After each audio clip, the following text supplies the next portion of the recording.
जय श्री कृष्णा। श्रीमद् भागवत महापुराण मंगसर मास में 18वां दिन हम सब मिलके सुनेंगे। श्री कृष्ण भगवान ने की जय, दामोदर भगवान ने की जय। जब तक परमात्मा का प्रेम से न बांधा जाए तब तक संसार का बंधन बना रहता है। जो ईश्वर को बांध सकोगे तो जन्म मृत्यु के बंधन से छुटकारा होगा। जो ईश्वर को बांध सकता है वैसे वह छूट जाता है। ईश्वर सर्वश्रेष्ठ क्यों है? कारण यह है कि वे अपने कोई आग्रह या ममता नहीं रखते। जीव आग्रही होता है, ईश्वर अनाग्रही। जीव दुराग्रही है, अपनी जिद छोड़ता ही नहीं है। यदि जीव अनाग्रही बन सके तो वह ईश्वर बन सकता है। भगवान भक्तों के आग्रह के आगे झुक जाती हैं। भक्तों के आग्रह के आगे वो आदर करते हैं। जीव अपना आग्रह गले से चिपकाए रखता है। माता के परिश्रम को देखकर कन्हैया बंध गया।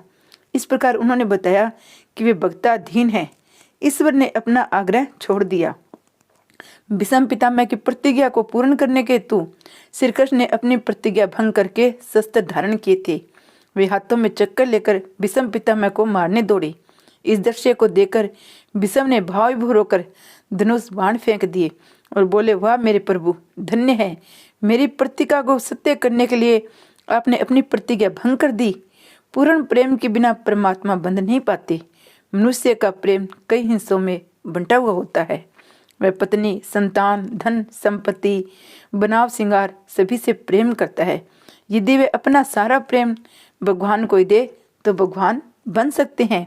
दामोदर लीला के द्वारा भगवान हमें ये बताते हैं, जब तक जीव ममता और रहम छोड़ता नहीं है तब तक 2 अंगुल भर अंतर बना ही रहता है। इस प्रकार वे जीव को मिल नहीं पाएंगे। बालकृष्ण ने दयावश सोचा, यदि मुझे बांधने से माता प्रश्न हो रही है तो भले ही मुझे बांध ले। बालकृष्ण बंध गए। यशोदा की इच्छा पूरी हुई। परमात्मा को ज्ञानी पुरुष बांध सकता है, भगत प्रेम से बांध सकता है। बिल्लो मंगल जैसे भगत भगवान को हृदय में बंद कर देते हैं। अंधे बिल्लो मंगल चलते चलते मार्ग में एक गड्ढे में फिसल पड़े। श्री कृष्ण ने गो बालक का रूप धारण कर उनको हाथ पकड़कर बाहर निकाला। श्री कृष्ण के कोमल हस्त स्पर्श से बिल्लो मंगल को लगा ये साक्षात भगवान है। उसने परिचय पूछा तो अपने एक गो बालक का बताकर कृष्ण भागने लगे। बिल्लो मंगल ने कहा, मेरा हाथ छोड़कर तो तुम जा रहे हो, किंतु मेरे हृदय में से भाग निकलो तो जानो, मैंने तुम्हें अपने हृदय में बंद कर लिया है। हाथ छुड़ाए जात हो, निबल जाने को मोहे, जब हृदय से जागूं सबल कहाऊंगी तोई। दामोदर लीला के वर्णन में महाप्रभु जी पागल से हो गए हैं।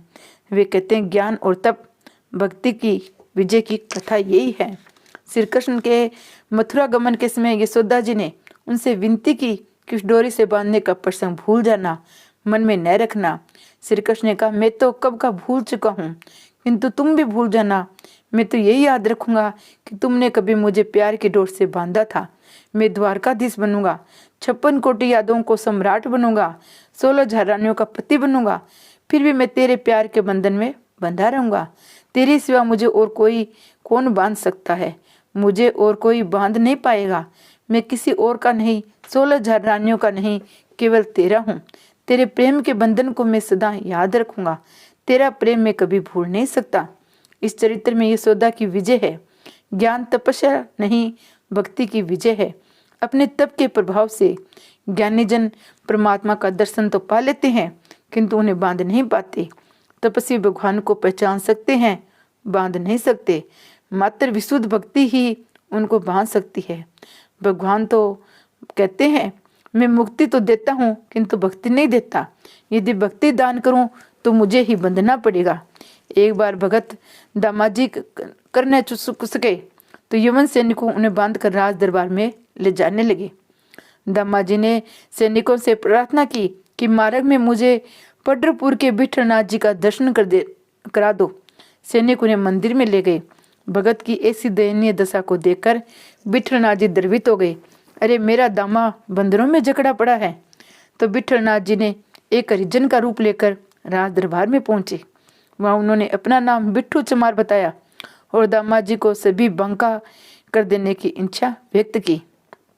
इसी प्रकार विठलनाथ जी ने अपने भगत दामा जी का बंधन मुक्त किया। भगवान ने दामा जी की भक्ति दी थी, उनको चमार का रूप लेना पड़ा। भक्ति भगवान को बांधती है। लाला को बांधकर यशोदा जी रसोई घर में गई तो किंतु उनका मन तो लाला में ही लगा था। कन्हैया को बांधकर अच्छा तो नहीं किया है, किंतु मैं करूँ भी तो क्या करूँ, उनकी चोरी की आदत भी तो मुझे छुड़ानी है। लाला बंधन में है, सभी बालक वहीं बैठे हुए हैं। लाला हमारे कारण तुम्हें बंधना पड़े, तुम्हें कहीं पीड़ा तो नहीं हो रही है। लाला ने सोचा यदि हाँ कहूँगा तो सभी को दुख होगा, सोचने का नहीं रे, मैं तो परिहास कर रहा हूँ। जिस प्रकार वैष्णव प्रभु को दुख न होने देने के लिए सावधान करते हैं, उसी प्रकार प्रभु भी वैष्णव को दुखी न होने देने के लिए सावधान रहते हैं। श्री कृष्ण ने सोचा आज बैलगाड़ी की लीला करनी है, मैं बैल बनूं, मुसल गाड़ी बनेगी, इस मुसल को मैं बैलगाड़ी की भांति खींचूंगा। लाला वैसे करने लगे।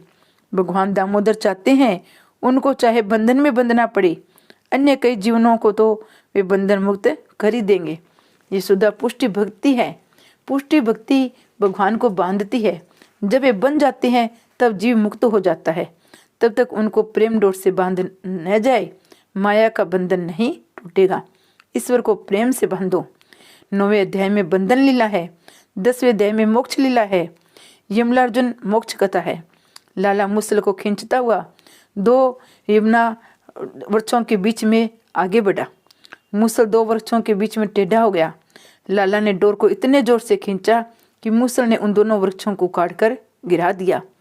यमला अर्जुन वृक्ष गिरते ही 2 तेजस्वी पुरुष प्रकट हुए। ये पुरुष अपने पूरे जन्मों में राजा कुबेर के पुत्र थे, नल कुबेर और मणिगिरवे।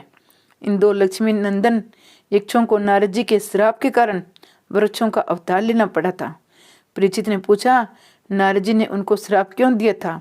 सुखदेव जी वर्णन करने लगे, हे राजन सुनिए, नारद जी ने क्रोधवंश नहीं कृपा पूर्वक उन्हें श्राप दिया था। नल कुबेर और मणिगिरवे कुबेर के पुत्र थे। पिता को अपार संपत्ति उन्हें मिल गई। संपत्ति का अतिरिक्त अच्छा नहीं है। संपत्ति का अतिरिक्त जुआ, व्यभिचारी, मांस, मदिरा आदि दुर्गुणों का जन्मदाता है। संपत्ति की अतिशयता, सन्मति प्राय साथ साथ रह नहीं सकते। संपत्ति का अतिरेक होने पर लोग तामस, आहार, मदिरापान, व्यभिचार आदि दुर्गुणों में फंस जाते हैं और सद्वर्तन का उच्छेद हो जाता है। पति पत्नी का संबंध केवल काम सुख के लिए नहीं, धर्माचरण के लिए है। सुशीला पत्नी अपने पति का पापाचार करने से रोकती है। ये दोनों कुबेर पुत्र धन के मद से सुदबुद खो बैठे थे। मदिरापान करके गंगा किनारे आए। गंगा के पवित्र जल में युवती स्त्रियों के साथ नग्न अवस्था में जल क्रीड़ा करने लगे। विलासी तो तीर्थ की मर्यादा का भी पालन नहीं करते हैं। महाप्रभु ने बड़े दुख से कहा, जब से विलासी लोग तीर्थ में बसने लगे हैं तब से देवगण तीर्थ से विदा हो गए हैं। तब देव ऋषि नारद जी वहीं से जा रहे थे तो उनको ऐसा दृश्य देखकर दुख हुआ। नारद जी को देखकर उन्होंने भी अपने शरीर को नहीं ढका। नारद जी ने सोचा इतना सुंदर शरीर मिला है, फिर ये उसका दुरुपयोग क्यों कर रहे हैं। ये शरीर भगवान का है, भगवान की सेवा करने के लिए जीव को दिया गया है। नारद जी कहते हैं इसे शरीर की अंत में क्या दशा होगी, या तो इसे पशु पक्षी खा जाएंगे या खाक का ढेर बन जाएगा। संपत्ति के मद में लोग अपने शरीर का अजरामर मानने लगते हैं, अन्य लोगों तथा प्राणियों को सताने लगते हैं। ये शरीर है किसका, इस पर किसका अधिकार है, क्या ये माता का है, क्या ये पिता का है, क्या ये शरीर अपना है। पिता मेरे वीर्य से उत्पन्न होने के कारण ये शरीर मेरा है। माता कहती मेरे गर्भ में जन्मा था अतः मेरा है। पत्नी कहती शरीर को अपना बनाने के लिए तो अपने माता पिता को छोड़कर यहाँ आई हूँ, इसके साथ मेरा विवाह हुआ है, वह मेरा अर्धांग बना है अतः ये शरीर मेरा है। अग्नि कहती यदि शरीर को माता पिता पत्नी का अधिकार है तो प्राण निमग्न के पश्चात वे इसे अपने पास रखने के बदले बाहर क्यों निकाल देते हैं। इस शरीर पर मेरा ही अधिकार होने के कारण तो इसे शमशान में लाकर मुझे सौंप दिया जाता है। श्रृंगाल कुत्ता कहता है अग्नि संस्कार न किए जाने पर यह शरीर हमें खाने को मिलता है अतः उस पर हमारा ही तो अधिकार है। इस प्रकार इस शरीर पर हर कोई अपना अधिकार जमाता है। कुछ समझ में नहीं आता, इस पर वस्तुत इसका अधिकार है। प्रभु कहते हैं ये शरीर किसी का भी नहीं है, मैंने जीव को दिया है। ये शरीर मेरा है क्योंकि मैंने कृपा करके इसको दिया है। ये मानव शरीर आपने अत्यंत कृपा करके संसार के मानवों को दिया है। जो मनुष्य इसे प्राप्त करने के बाद अपने इंद्रियों को नियंत्रण में नहीं रखता है तथा आपके चरणों को शरण नहीं लेता है, उसका जीवन अत्यंत शोचनीय है। वैसे वे अपने आप को धोखा दे रहा है। ये शारीरिक सुख उपभोग के लिए नहीं दिया गया है। रामचरितमानस में यही कहा गया है कि 100 रुपये का नोट यदि फट भी गया हो, तेल के दाग वाला हो गया हो, किंतु उसका नंबर ठीक हो तो उसे कोई फेंक नहीं देता है। इस प्रकार ये शरीर मेला होने पर भी उसका नंबर तो ठीक ही रहता है। इस प्रकार से तो भगवान का जाप किया जाता है। भगवान के जाप का आनंद मात्र मनुष्य को तो मिल सकता है। कुत्ता बिल्ली भजन नहीं कर सकते। पशुओं को अपने शरीर का, अपने स्वरूप का तो भान नहीं है, तो भगवान के स्वरूप की जानकारी कैसे पा सकते हैं? केवल मनुष्य ही भगवान के स्वरूप को जान सकता है। इस अनित्य शरीर से भी नित्य परमेश्वर को प्राप्त किया जा सकता है। ये शरीर परमात्मा के कार्य के लिए है, प्रभु की कृपा से ही मिला है। मदांध लोग इस बात को तो जानते ही नहीं, भूल भी जाते हैं। उन कुबेर पुत्रों को हीन दशा देकर नारद जी को दया आई। उनको सन्मार्ग में ले जाने के लिए उन्होंने श्राप दिया। इस शरीर का उपभोग मात्र भोग विलास के लिए करने वाला व्यक्ति अगले जन्म में वृक्ष बनता है। भोग ऐसे तो न किया जाए कि शरीर रोगी हो जाए। भोग इंद्रियों को रोगी बनाने के लिए नहीं, उनको प्रसन्न करने के लिए है। समय और संपत्ति का उपयोग मात्र भोग विलास में करने वाला व्यक्ति अगले अवतार में वृक्ष बनता है। पापी को वृक्ष का जन्म मिलता है। वृक्ष जड़ नहीं है, ये तो पाप योनि है। वृक्षों को 6 ऋतुओं के भांति भांति के प्रहार सहने पड़ते हैं। नारद जी ने श्राप दिया।